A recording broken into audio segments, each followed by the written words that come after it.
Hello, and welcome to my English learning podcast. My name is Tom, your friendly teacher.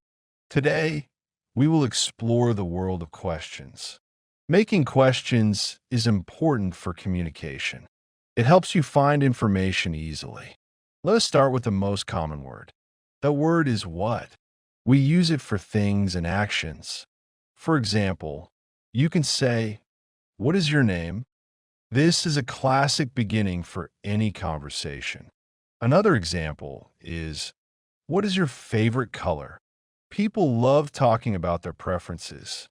You can ask about the time too. "What time is it?" is very useful. Do you want to know someone's job? Simply ask, "What do you do?" It means the same as asking about a profession. Listen to the structure of these sentences. The question word always comes first. Then, we usually place the helping verb. After that, we add the subject. Finally, the main verb or noun finishes it. It is like building with Lego blocks. You connect the pieces in a specific order. Practice this every day to feel confident. Try to write down 3 what questions. Read them aloud in your room. This helps your pronunciation and memory. I'm happy to guide you through this. Let's look at another question word next. Our second essential word is where. We use this to ask about locations. Imagine you are traveling in a new city. You need to find the train station. You can ask a stranger, "Where is the station?" People are usually happy to help tourists. Another good question is, "Where do you live?" This is perfect for friendly small talk. You can learn about your friend's hometown. Let's change the verb for a moment. Consider this. Where are my keys? I ask myself this question every morning. My keys love to hide in strange places. Maybe they are on the kitchen table, or perhaps they are in my pocket. Notice how the verb changes with plural things. We use is for one singular item. We use are for 2 or more items. Where is the hotel? Use is singular form. Where are the restrooms? Use is plural form. Remember this simple rule during your conversations. It makes your English sound much more correct. Traveling becomes less stressful with these phrases.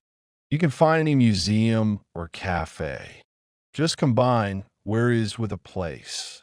Add the word please at the end for politeness. Where's the Central Park? Please sound wonderful. It shows good manners to native speakers. I hope this explanation is clear for you. Future travels will be much easier with this. Time is another important topic in daily life. For this, we require the word when. It helps us schedule meetings and events.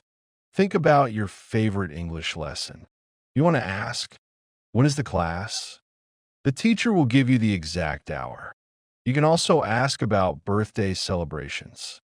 "When is your birthday?" is a great question.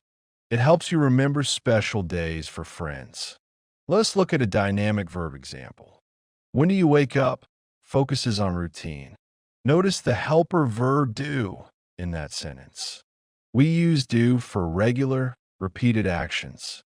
For a third person, we change it slightly. "When does he arrive?" requires the word does. Grammar can seem tricky, but repetition helps. Think about your weekend plans with family. You might ask, "When do we eat dinner?" Food is always a great topic of discussion.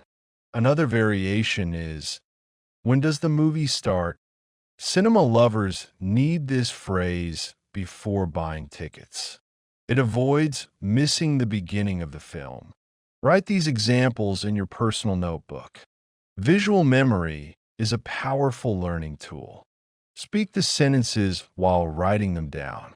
Your tongue needs physical practice with English sounds. Do not be afraid of making small mistakes. Errors are just steps on the stairs of learning. Every expert was once a beginner like you. Soon, we will talk about identifying people. Sometimes we need to know a person's identity. The correct word for this situation is who.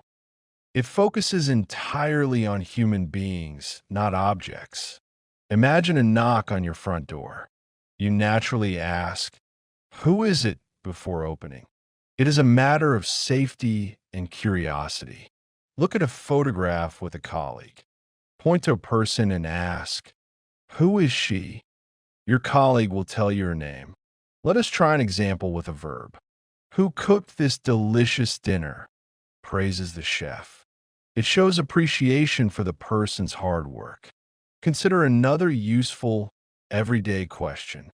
Who is your favorite singer? Starts music debates. Everyone has a different answer for that one. My personal favorite is a classic rock artist. Let's analyze the structure here. Who often acts directly as the subject. This means we sometimes skip the helper verb. Look at who wants some hot chocolate. There is no do or does inside there. The main verb follows who immediately. This makes certain structures surprisingly short and simple. Practice shouting it cheerfully to your friends. They will understand your question instantly. Learning people's names creates strong social connections. It helps you find new friends in class. Use this word during your next group meeting. You will feel proud of your progress. Next, we shall discuss the reasons behind things. Humans are naturally curious about the world. We want to understand the hidden reasons. The word for reasons is why. It explores causes and motives behind actions. For example, why are you learning English? Your answer might be for work or travel. Maybe you just love the sound of it. Another common question is, why is the sky blue? Children ask this specific thing very often.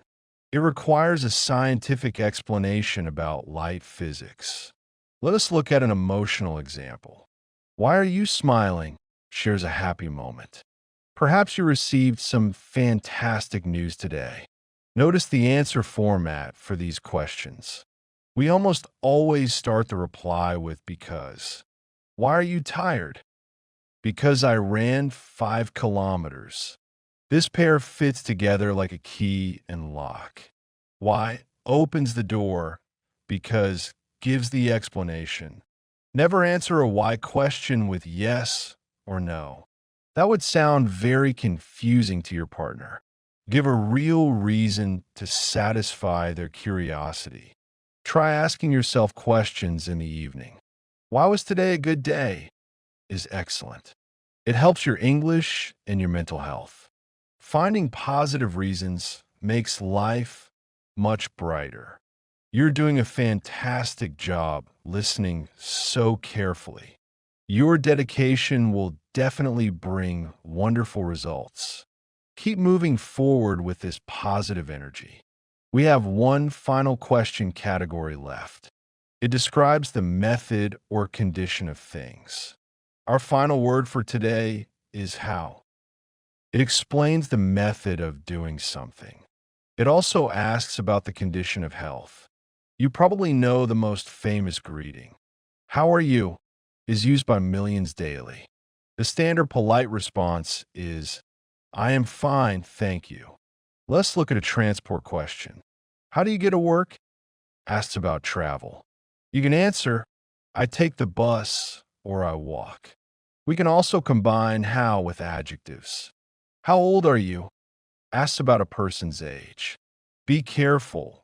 Some cultures find this question sensitive. Only ask close friends or children their age. Another combination is about prices. How much is this blue t-shirt? Is perfect for shopping. The shop assistant will tell you the price immediately. For countable objects, we use a different word. How many books do you read every month? It counts the specific number of items.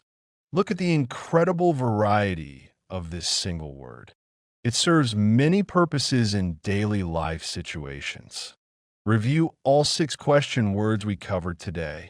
What, where, when, who, why, and how are your tools? They are the keys to unlocking fluent conversations. Use them like a journalist investigating a story. Be curious, be bold, and speak without fear. Thank you for spending this valuable time with me. You are a brilliant student with a bright future. Goodbye for today, and happy English practicing. See you in the next exciting audio episode. Write a comment. 3 best comments get 20 English lessons completely free.